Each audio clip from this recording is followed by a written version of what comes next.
कर सका। ना जाने कौन देवी चक्कर कौन से सर में सारा शरीर में दर्द समा गए कि रास्ता नहीं देख रहा थी सती।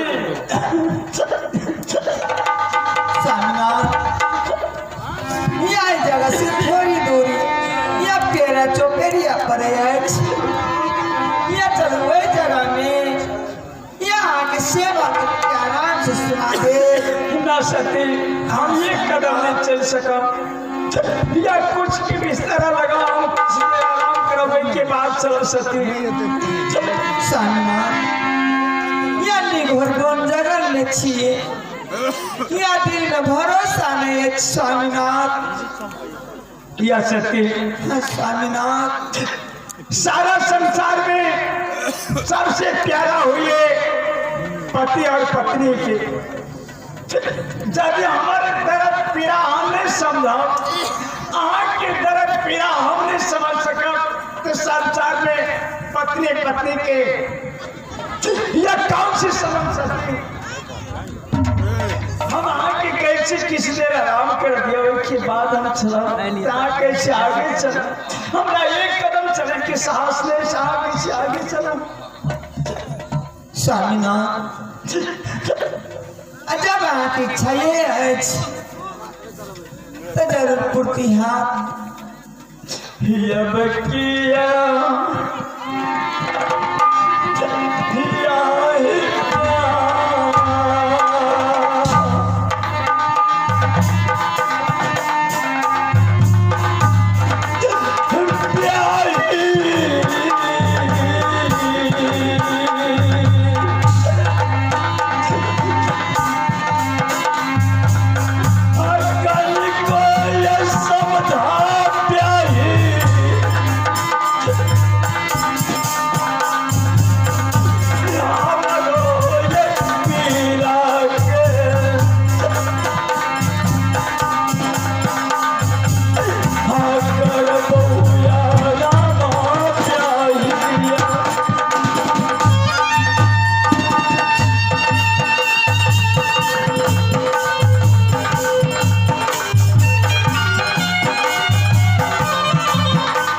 पवैया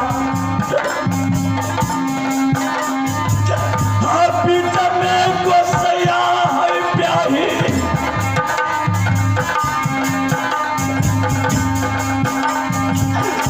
छोड़िया बेसोरी है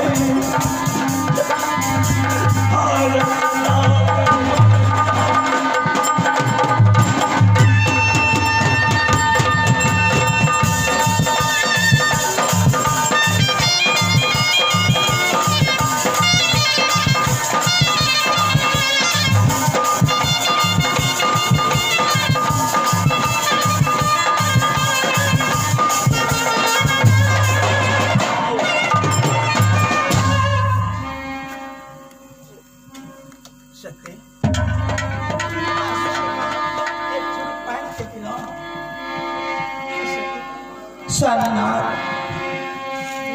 यह जंगल में न पानी अछि न कोनो छाव दिख रहा थी लेकिन आवस जरूर अहाँ के मनोकामना पूर्ति करब स्वामीनाथ आवश्य सेवा करब यहाँ के इच्छा अछि कई जगह में आराम करब स्वामीनाथ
से